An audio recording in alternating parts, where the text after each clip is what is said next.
In the official organ of the Nation of Islam of December 4, 1964, Minister Louis Farrakhan wrote about Malcolm X, his mentor, and I quote, "The die is set, and Malcolm shall not escape. Such a man is worthy of death." End of quote.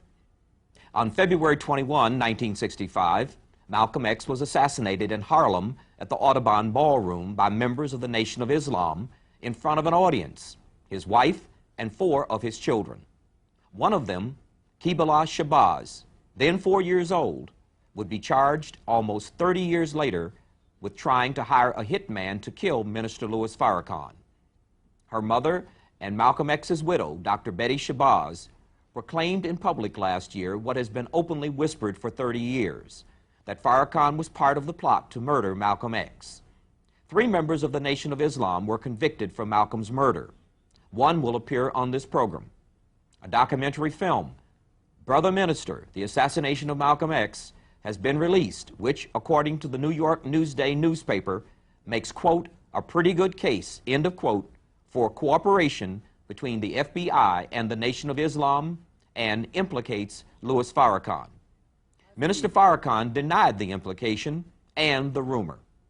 In a 1985 interview with me, Minister Farrakhan admitted to inflammatory behavior, however. I feel that the climate created by Malcolm's revelation of the domestic life of Elijah Muhammad to the press, feeding them information that they could use in a negative way against the Honorable Elijah Muhammad, it created an equal and opposite reaction among the followers of Elijah Muhammad. I, being one of those zealous followers, jumped to the defense of Elijah Muhammad and to the attack of Malcolm. And so in that context, I believe my words and others' words were like fuel on a fire. Did you apologize to Malcolm X's widow, Betty Shabazz? I sat with Betty Shabazz last year in February.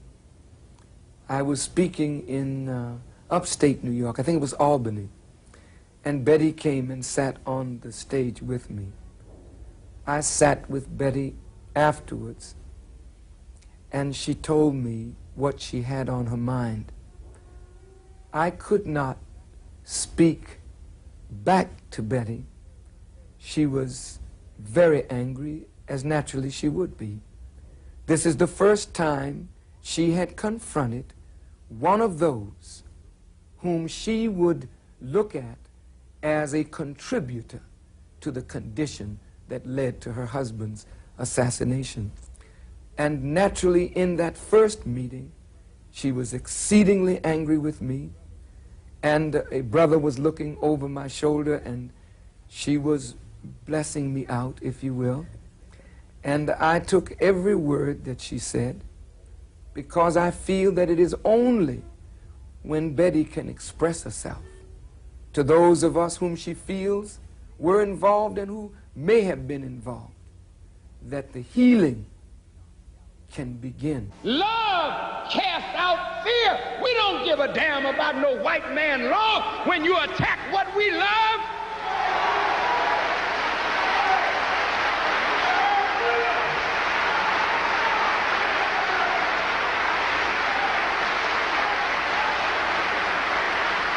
And frankly, it ain't none of your business. What have you got to say about it? Did you teach Malcolm? Did you make Malcolm? Did you clean up Malcolm? Did you put Malcolm out before the world? Was Malcolm your traitor or was he ours? And if we dealt with him like a nation deals with a traitor, what the hell business is it of yours?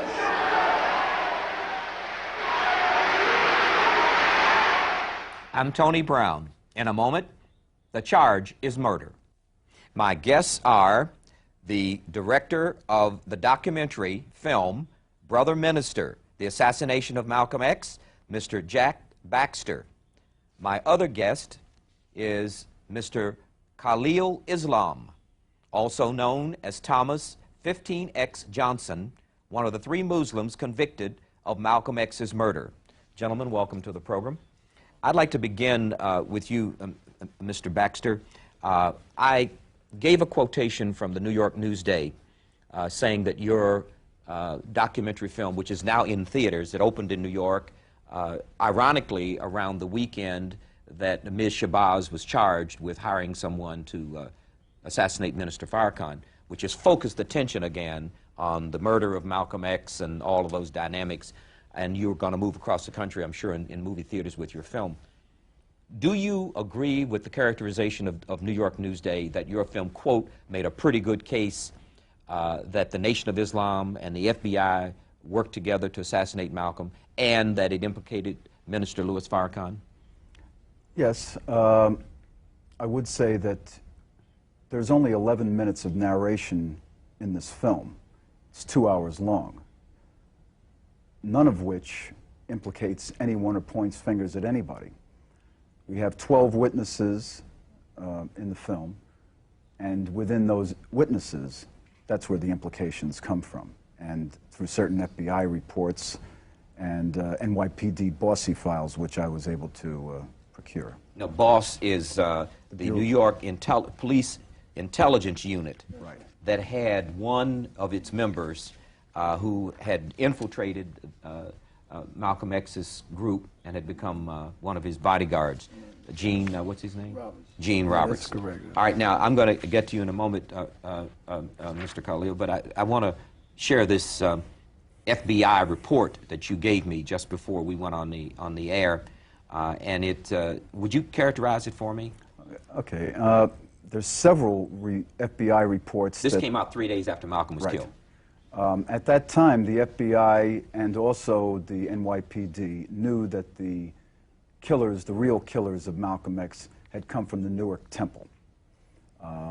They sent wires all around the country to different offices of the FBI at that point, asking for information on people from Newark who were friends of Talmadge Hayer, who was the only assassin captured on the scene.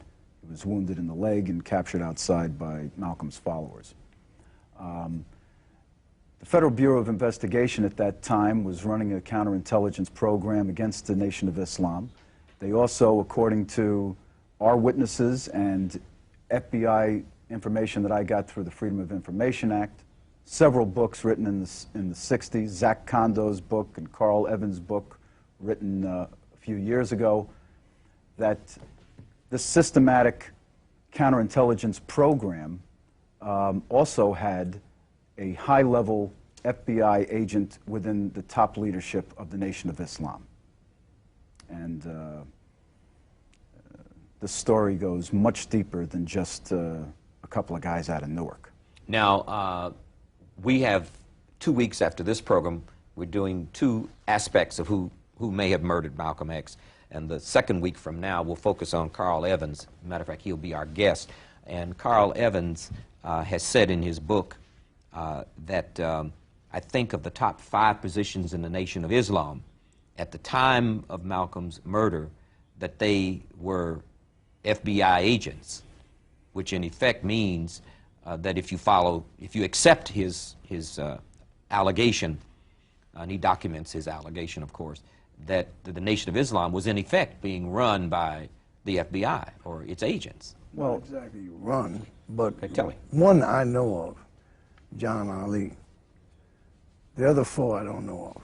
Now, when you say you know, you mean he was charged as being one of the agents? He was charged with that. Well, the approach that he made when he came to New York, and this was before the assassination of Malcolm X, and he claimed that he was sent to New York, and he spoke to me and about 5 other lieutenants. And he tried to give us enough background music to convince us that this man had to go down. That's why I said I know of one.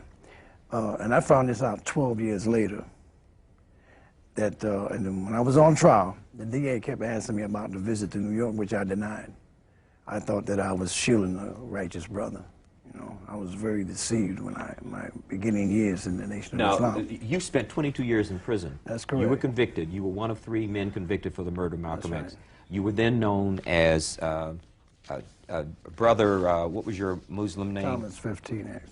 Brother Thomas 15X. You were a lieutenant in the Fruit of Islam. That's and the Fruit of Islam is the paramilitary unit of the Nation of Islam. Exactly.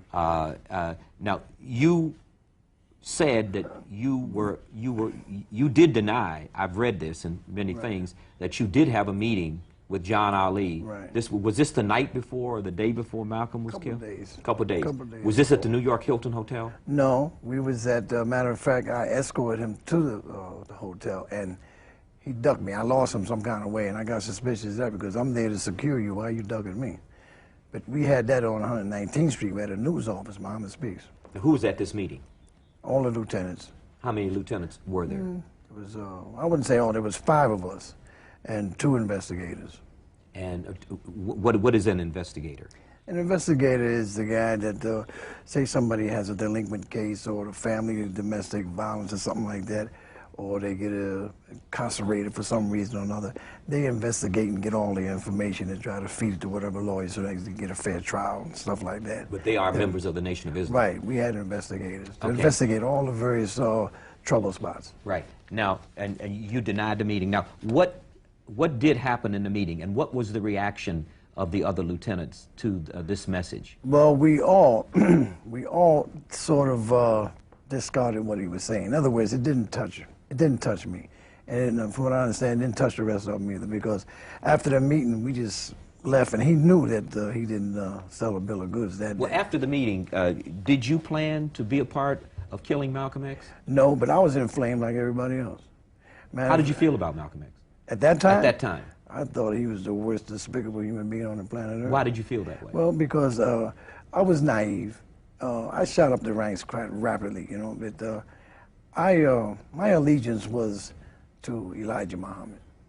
And I didn't pay too much attention to his teacher, W.D. Farrakhan. I wasn't even impressed by that material. For some reason or another, I don't know who was guiding my brain, but it didn't touch me. And you wanted to know, how did the question you just asked me. Yeah, I want to know, did you buy into it? Oh, no, I did not. Yeah. I did not. And then did you plan to do something to Malcolm X after that meeting? No, not really planned, but I felt like, you know, this man is, like I said, the most despicable human being I could ever think of. And that he has the audacity to say things like this about the Holy Apostle. That's what we was calling him at that time. So I was inflamed, but at that point, I wasn't capable of carrying out something that big. Did you participate in killing Malcolm X? X? No, I did not. Where were you when Malcolm X was killed? I was in my apartment. Now you've been out of prison now for 7 years. You served 22 years in prison. You've had a lot of time to think about this. Were you set up? Do you think you were set up? Definitely so, inside and outside. Why would somebody? Let's start with inside. Why would somebody inside set you up? Well, first of all, I was a perfect scapegoat. I was the first official to be caught with a firearm. We didn't train in firearms, and we were told not to participate with firearms. But, you know, being a street person, you know, I came up through the underworld. I always managed to keep something stashed. Now, you were caught with a firearm prior to Malcolm having been killed. Right. Benjamin Brown, the correction officer in the Bronx, I was charged with that. And that took place in January. Beating him up? No, he was shot. He was shot. Right. Mm-hmm. And did you do that? Well, that was another period kind of thing. You know, I was an official. That's not relevant. Right, but relevant. You know how people I understand. They cater to you, and they say, well, listen, the lieutenant's having a problem. He's up there in the Bronx, so he winds up getting shot there. Now, I was there, so they accused me. Was part of your job in the Fruit of Islam to beat people up, to keep other Muslims in line? That's the rumor. No, that's the rumor. My job was to promote, at that time, #1 program was, before anything else, was to sell Muhammad Speak. I was in charge of that. I don't know, I had a knack, and I was able to sell maybe 1,000, 2,000 more papers than everybody else at that particular time, and my whole squad.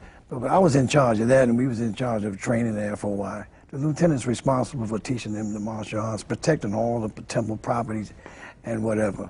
And I was a security man. I was top security. How do you read this allegation? And we're not here to indict anybody. This is not a court of law. That's what we have a legal system for. This is just expression of opinion based on the fact that you are experts in certain areas. How do you read, both of you, how do you read this allegation that Malcolm X's daughter hired someone to assassinate Minister Farrakhan?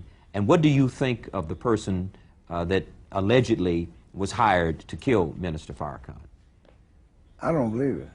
You do not believe No, it? I don't believe it. I think she's set up too. Why? It's Why? very well, it's very similar to mine. To your being set up. That's right. I look at all the moves that was made here, and it's very similar. But what's behind it? I mean, who could benefit from setting her up, charging this innocent young woman, very symbolic and very important symbolic family, particularly in the black community, with such a dastardly charge, and turning potentially Minister Farrakhan and his friends against, I guess it would be the traditional Islamic believers, would it not? No. It would not? No. Well, what is somebody trying to do? I'll tell you what I believe is being done. First of all, I don't believe in coincidence, especially since our film opened and the day after the indictment came down. In my opinion, the Federal Bureau of Investigation wants to distance themselves from the counterintelligence programs that were run under J. Edgar Hoover and to show African Americans in this country and Minister Farrakhan and the members of the Nation of Islam that there's a new management team in place and that they want to offer protection equally to anybody, no matter what their politics or their religion, however it might offend their particular sensibilities. So I think it's the timing of the indictment, and that's all I can speak to because I'm not going to speculate. No, I'm not following you. Help me understand what you're saying. In other words, contained within Brother Minister. Your movie. Right. Shows the systematic disinformation campaign that was run by J. Edgar Hoover's version of the FBI. The timing of the indictment of Dr. Shabazz's daughter is a PR move, I would believe, to show African Americans that they are going to protect Minister Farrakhan. And so that African Americans will then believe in the FBI? Is that the bottom line? Right, that the FBI is an equal opportunity protector of all people. And I believe that's what they're trying to show. And I'll tell you, from the people that I've talked to at the Bureau, that's their philosophy. Why would they sacrifice such an innocent young woman? I mean, this young woman has a history of, she's law-abiding. Nobody who knows her can believe it. The guy who charged her, the New York Times and every major media in the country, said this man is an agent provocateur. Even when he was in the federal witness program, he went to Minneapolis. He tried to get another group to attack, to kill policemen. That's my point. This is how the Jewish Defense League, the militants, say the guy was too extreme for them. This is how counterintelligence works. You know, I can't. He has no credibility. Why would they use somebody like that? That's what I'm saying. It stinks. Speaking of your film, I do want to look at another scene. Sure. And for those, I want them to, number one, see what kind of film you have. Right. And number two, I want to share with them actually what happened in the Audubon Ballroom on February 21st, 1965. I heard a rumbling behind me, and I'm sure everyone else did too. And I turned around in my seat to see what it was. Nigga, get your hand out of my pocket!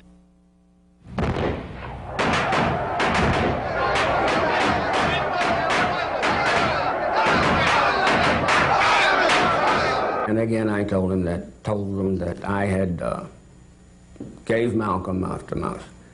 And Teddy asked me, what did you do that for? And I told him, I says, well, I'm a cop, and this is what cops are supposed to do, try to save people. Thomas Hayer's people came over from Paterson, New Jersey, and asked me to represent him in his trial. I turned it down because, one, I had this relationship with Malcolm, and two, I was convinced that he was guilty. Of course, he was there. He was shot on the scene and apprehended on the scene. Mr. Baxter, where did you get the film, the actual movie film or videotape of that scene? I mean, no one has ever seen any videotape. Somebody had to be in there with a video camera or a film camera. Well, I mean, for years there's been rumors that there was someone who filmed the assassination, and that film existed.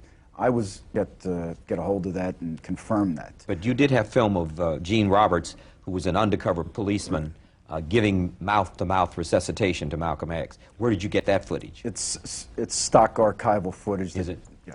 So in other words, you have nothing there that anyone else could not have gotten in an archive, because someone wants to make the case that you have footage no one else has, which means that someone was giving you footage it wouldn't give to anybody else.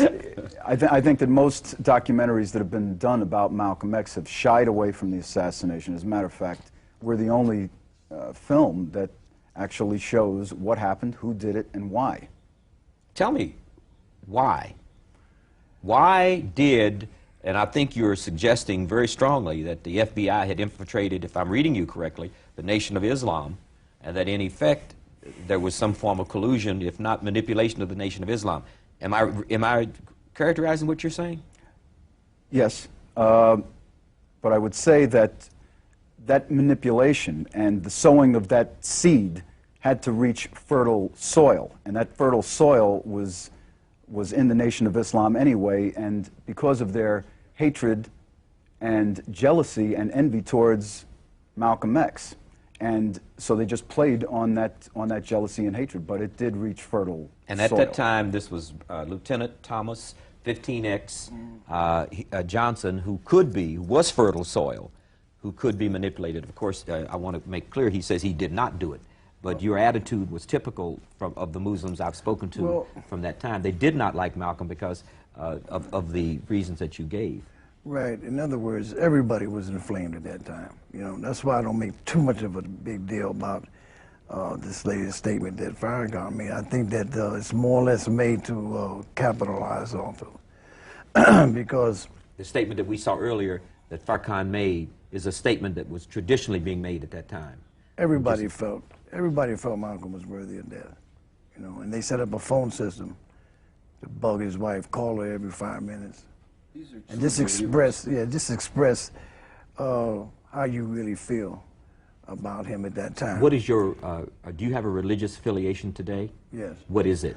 Well, I'm unofficial. I function as our mayor. We just set up a new So you are a Muslim, you are a traditional Sunni Muslim. Right. You're not in the Nation of Islam anymore. No, I'm not. Did you ever believe that killing was morally right? No. As a matter of fact, Tony, I'm glad you asked that, because I know for a fact that 3 or 4 individuals was murdered because of misinformed information. You know, I detest the procedures that was used then, because it was hear and obey. You don't question anything. And it reminds me of the Hitler brown shirts, you know. Hitler's brown shirts. Yeah, and a lot of people, and this was spoken before me on national TV, that had been murdered that shouldn't have been murdered. I mean, it was drastic. This was in the Nation of Islam. Right, and I'm glad you asked that again, because we have right now, the script has just been completed. It's going to be a major motion movie picture called The Nation of Islam. And it's going to spit out everything from 1934 up to the present day. I mean, it's going to... Now, are you involved in producing that? Well, I'm co-producer. You're co-producer. Yeah, Are you involved in that, Mr. Baxter? No, it's produced by Bilal Family Productions. He's in the studio right now. He's one of our historians, and he's happy to be my I do want to say consultant. before this program is over that we interviewed Talmadge Hayer, who is the only person who has confessed to killing Malcolm X, who is still in prison. And I think I had the first television interview with him. And he says, on your behalf, that you were not there with him. No, I do want to say that, so the audience will know that I don't know who was there, and I'm not trying to try anybody, but I do want them to know that there is that this man did say that you and Brother Aziz were not there, the other 2 people who were convicted. We definitely had nothing whatsoever to do with this case, and I think that's why the movie's going to be very significant.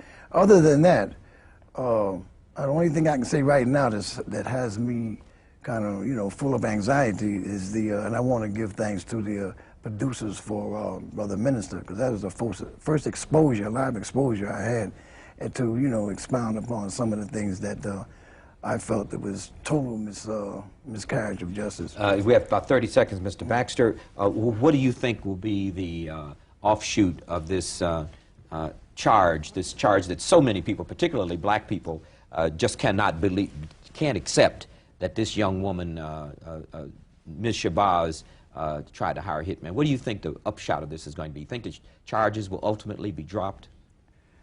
I do. First of all, there's not a jury in this country. Okay, I'm sorry, we're out of time. And I've not obeyed my master. And thank you, gentlemen, very much for being with us. In a moment, what did Farrakhan say? And when did he say it? A year before Malcolm X was horribly gunned down in the Audubon Ballroom in Harlem on February 21st, 1965, he accused the Nation of Islam's spiritual leader, Elijah Muhammad, of multiple acts of adultery with teenage secretaries. This caused a bitter split with church leaders, including Minister Louis Farrakhan, then known as Louis X, the leader of the nation's Boston Mosque.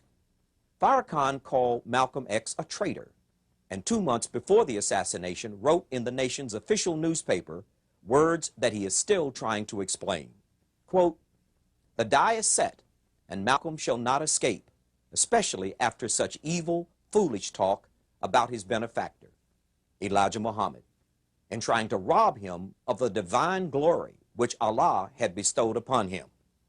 Such a man is worthy of death, and it would have been so were it not for Muhammad's confidence that God would give him the victory over the enemies." End quote. Malcolm did not escape. Without divine intervention, a group of thugs firebombed his home a few weeks later while his family slept inside. And 1 week after that, again, without God's help, heavily armed black men viciously murdered him on February 21st, 1965.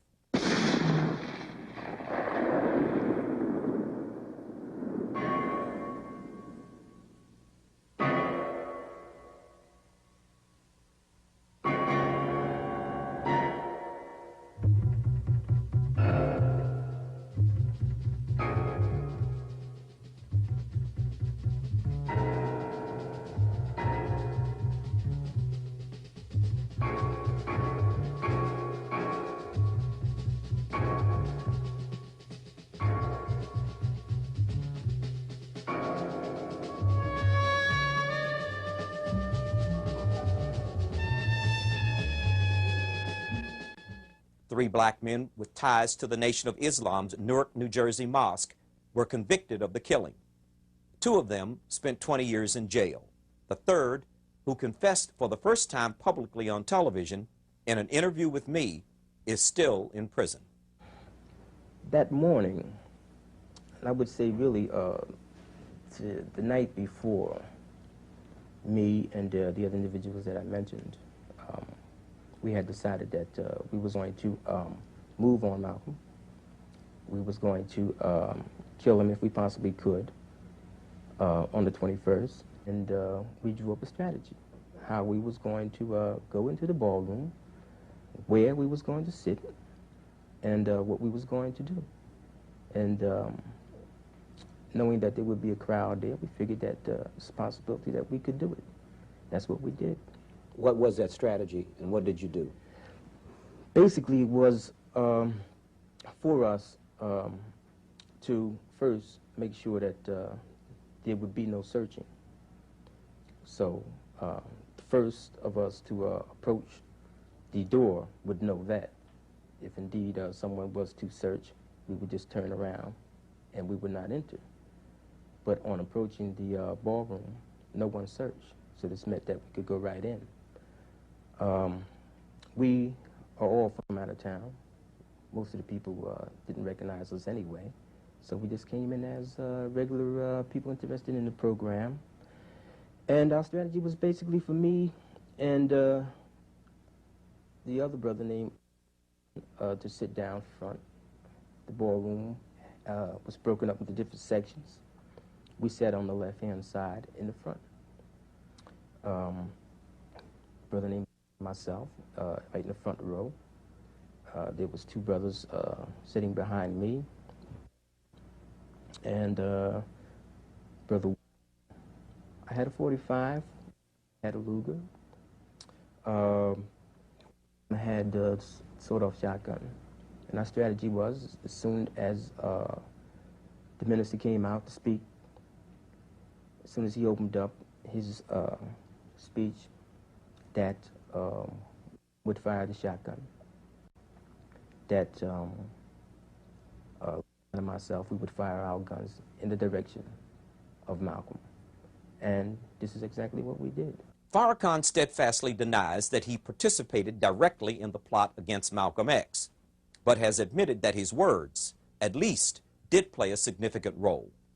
The issue here is, when did he admit that his words, as the New York Post put it, may have killed Malcolm, and do his words amount to, quote, acknowledging his culpability, as Atala Shabazz, Malcolm's oldest daughter, believes.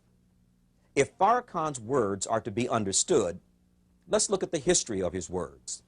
According to press reports, Ms. Shabazz believes that Farrakhan admitted his culpability for the first time in front of her on a 60 Minutes broadcast that was timed to coincide with what would have been Malcolm's 75th birthday in May 2000.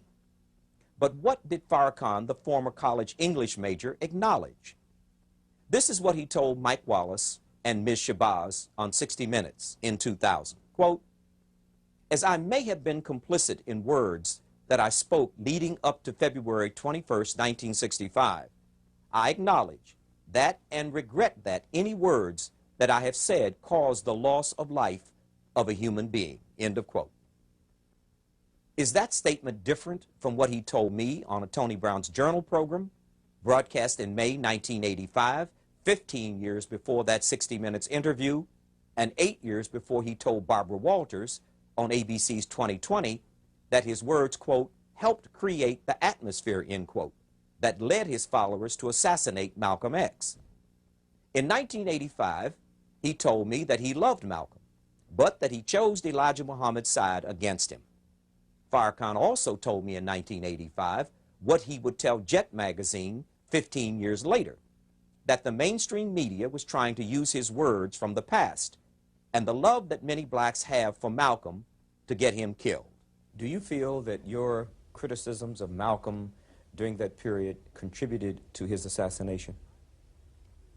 I feel that the climate created by Malcolm's revelation of the domestic life of Elijah Muhammad to the press, feeding them information that they could use in a negative way against the Honorable Elijah Muhammad, it created an equal and opposite reaction among the followers of Elijah Muhammad.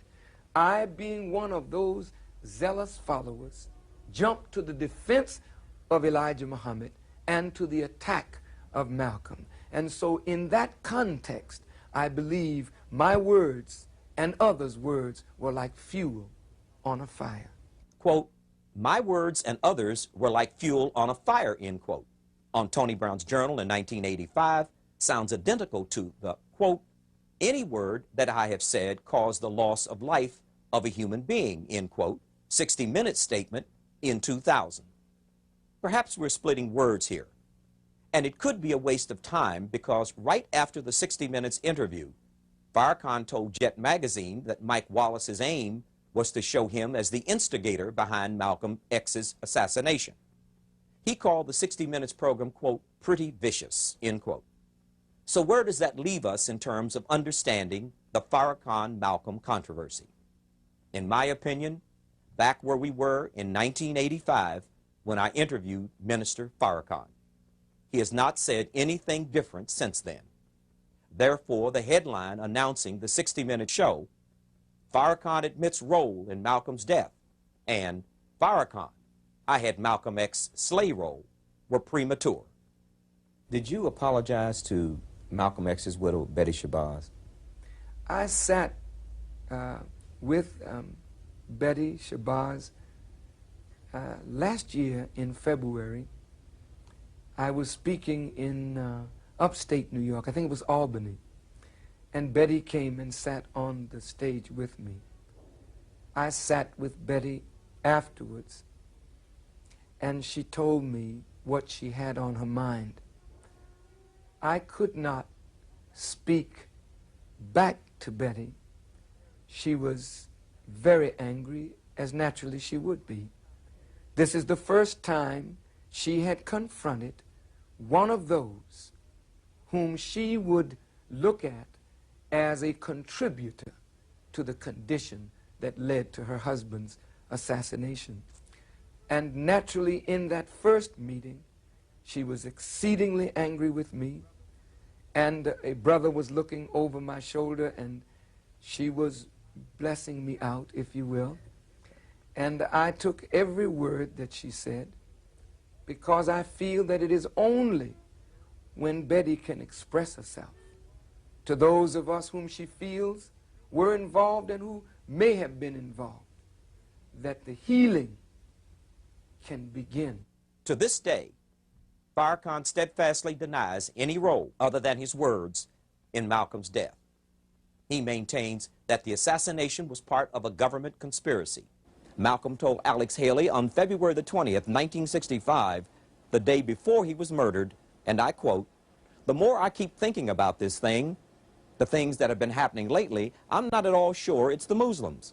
I know what they can do and what they can't, and they can't do some of the stuff recently going on." You don't have any boats or airplanes bringing drugs in. Notwithstanding the ambiguities of all of the words written or spoken by Farrakhan about Malcolm, perhaps the most chilling were uttered in 1993 when he was still charging that Malcolm had deserved punishment and bristling at the suspicion that he was the mastermind behind Malcolm's killing.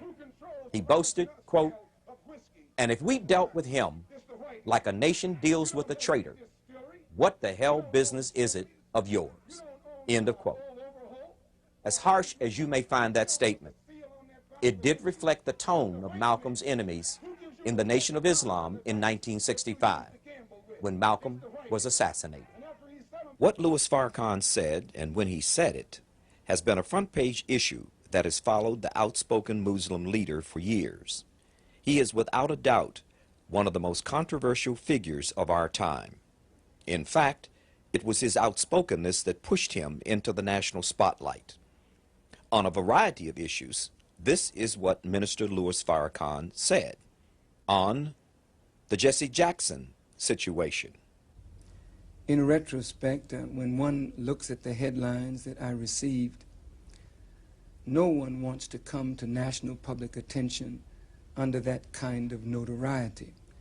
When a man has worked as hard and as long as I've worked in the black community, it reminds me somewhat of Jesus healing the sick, opening the eyes of the blind, making the deaf hear and the dumb speak. And then when he comes to notoriety, he's called anti-Roman, anti-God, one who is guilty of sedition and blasphemy. And I felt that the notoriety that came to me was a direct result of an effort by those who were concerned with destroying the candidacy of Reverend Jackson and using me to do so. In the end, however, I think Reverend Jackson benefited, and I did too. How do you feel personally, having Reverend Jackson use the words that your remarks were unconscionable and reprehensible? Reverend Jackson used those remarks based on information that he had received that was erroneous. Reverend Jackson and I have talked many, many times since then, and our relationship is as good now as it ever was. I think Reverend Jackson had to do what he had to do at that time. You say Reverend Jackson had to repudiate you. Why did he have to repudiate you? I believe the pressure on Reverend Jackson was tremendous. Those who were advising him felt that I was an albatross around his neck. They felt that this was the time that I had to be dumped, otherwise Reverend Jackson would not be able to go to the convention, he would not be able to make the great speech that he made, and the little crumbs that those who were around him might get from the Democratic Party, they might lose that. So they ended up with a speech, and they still got nothing. And so well, I'm sorry, are you saying that you were dumped in effect so Jesse Jackson could make a speech? Is that what I hear you saying? Well, on the night before Jesse returned to this country from Cuba, the Senate was deliberating, in fact, the same night that he came back, on a censure for me. I understand that Reverend Jackson was called by those around him, telling him that the Senate was going to censure me, and if he didn't repudiate me, he would be a part of that censure. And the heads of the Democratic National Committee were admonishing Reverend Jackson that if he did not repudiate me, they would not permit him even in the convention or to make a speech at the convention. But the more they dumped on Farrakhan, the stronger I got and the more support I got with the masses of black people. That should say to the moguls and that wicked cabal that control television, this is a different era, a different time, and that's a different kind of man. On the Hitler remark. I've always spoken my mind. I've been doing this for 30 years. I don't intend to stop now. I was not familiar with the art of the way politicians do things. I was on my own platform, under my own roof, talking to my own congregation, speaking my own mind about the reference that Jews had made of me, that I was a black Hitler. I took umbrage at that.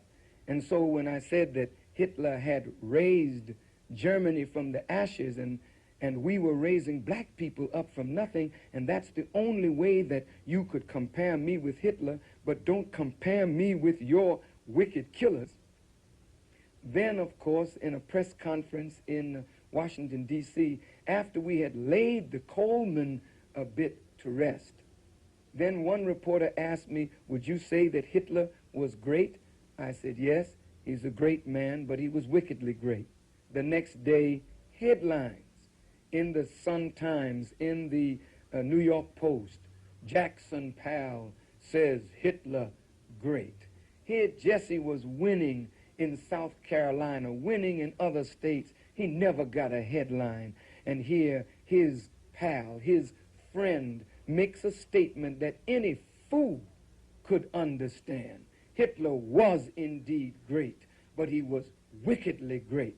I didn't misuse the English language, but the wicked cabal of evil people who manipulate these television stations wanted to use me again to hurt Reverend Jackson with that rainbow. On the, quote, dirty religion remark. As best that I can recall, I said that state called Israel has not had any peace in 40 years, and she can never have any peace because there can be no peace structured on lying, injustice, thievery, and murder, using God's name to shield their dirty religion under his holy and righteous name. Now, you did call Judaism a dirty religion. No, I did not. See, that's the interpretation I just gave what you said. Yes. The exact words that I said is what I said. Now, the next day, the headline said, Farrakhan's latest outrage, Judaism, a gutter religion. As a Muslim, I could never condemn a revealed word of God as being gutter. A revealed word of God comes from the source of purity to those who are in the gutter and those who are unclean, to lift them from that unclean state. What I was referring to is not the preaching, but the practice. For a man's religion is not what he professes, it is what he practices. So Jesus said to his disciples, be ye not hearers of the word, but be ye doers of the word. And Prophet Muhammad said that mere belief counts for nothing except that belief is carried into practice. I had reference to the Zionists, who in my judgment stole the land from the Palestinians by use of a lie, claiming that they have a divine right to that land. Then the injustice that they have done to the Palestinians, and they maintain that land through brutality and murder. In my judgment, lying, injustice, thievery, and murder is unclean and dirty, and that is the practice of the Zionists, and it is that I condemn. On the Milton Coleman affair. If I may clear up the allegations about what you said and what you meant about the Washington Post reporter Milton Coleman. What did you say in reference to his reporting that Jesse Jackson had made an off-the-cuff remark in which he referred to Jews as Hymies and New York as Hymietown? What did you say and what did you mean? I said that I felt that Milton Coleman had violated journalistic ethic and canon. If it was an off-the-record remark, it should have remained off the record. If Mr. Coleman were an honorable journalist, in my judgment, he would have written the piece himself. He would have warned Reverend Jackson that I don't appreciate what you're saying, and if you say it again, Reverend, I will have to report it. He did neither. It appeared in some other writer's column in the Washington Post, and the rest, of course, is history. In my judgment, he delivered his brother up on the altar to those Jewish entities who were bent on destroying the candidacy of Reverend Jackson. For that, I felt he was traitorous and treacherous, and I felt that he should be ostracized by the black community, literally rejected by us. If he comes to the church, close the door on him. We must find a way, in my judgment, to punish our traitors, our stool pigeons, those that are paid by the enemy, who do favors to the enemy to destroy our bid for true justice and equity. And I felt that Mr. Coleman was that kind of man. And I said that in the future, this kind of activity would be punished by death, meaning that when we become an independent nation, we will judge betrayers and traitors and treasonous behavior as all intelligent, civilized nations do, and the punishment under certain circumstances is death. I'd like to read you a quote from one of the established black leaders, Andrew Young, Mayor Andrew Young of Atlanta, who was speaking to a group of Jewish leaders. He said that the hostilities between blacks and Jews was due to the publicity given to, quote, voices of demagogues, such as Minister Louis Farrakhan. He said, quote, his views are not only an insult to Jews, but to blacks as well. What do you think of that statement? Well, Mr. Young was booed at the convention along with Coretta Scott King. Mr. Young cannot speak for the masses of black people. He has no connection or contact with the masses of black people. I think Mr. Young is trying to get back in the good graces of Jews and wants to use Farrakhan to help to do it. I want to break up that old relationship between blacks and Jews, because that relationship is not one that any intelligent, sane, thinking black person wants to continue. I see the black-Jewish relationship in terms of a landlord and a tenant, in terms of a merchant and a consumer, in terms of a talented person and an agent and a manager, in terms of a television producer and an artist, in terms of a manufacturer and a distributor. And in all of these relationships, the Jews have always come out on top, and the blacks have been subservient in that relationship. I would hope that the restructuring of black-Jewish relationships would be on a basis of equity and mutual respect. How did you view Malcolm X? Well, I loved Malcolm very, very much. He was like a friend, a brother, and a father to me. All of my basic training in Islam, I got it from Malcolm. He was a source of inspiration for me. In 1964, when Malcolm discovered or learned of the Honorable Elijah Muhammad's domestic life, this hurt Malcolm. Malcolm was incensed because some of the wives, and I called them wives, Malcolm called them secretaries, which puts a whole different picture on it. They were, so to speak, put out of the house. And Malcolm spoke of this. He wrote of this. I chose to follow Elijah Muhammad. I was angry with Malcolm In fact, I was bitter against him, and I denounced Malcolm publicly, and I wrote against Malcolm publicly. I argued with Malcolm on radio publicly. This bothered me to argue with the man that taught me most of what I knew. Where do you see Malcolm's place in history? And I must say this, Tony. To see these writers in the Village Voice extol Malcolm when they hated him when he was alive, and when he was assassinated, they rejoiced. But Malcolm is dead and Farrakhan is alive. And I thank Almighty God, Tony, that I've been blessed to live. We would have been so blessed if Malcolm had lived.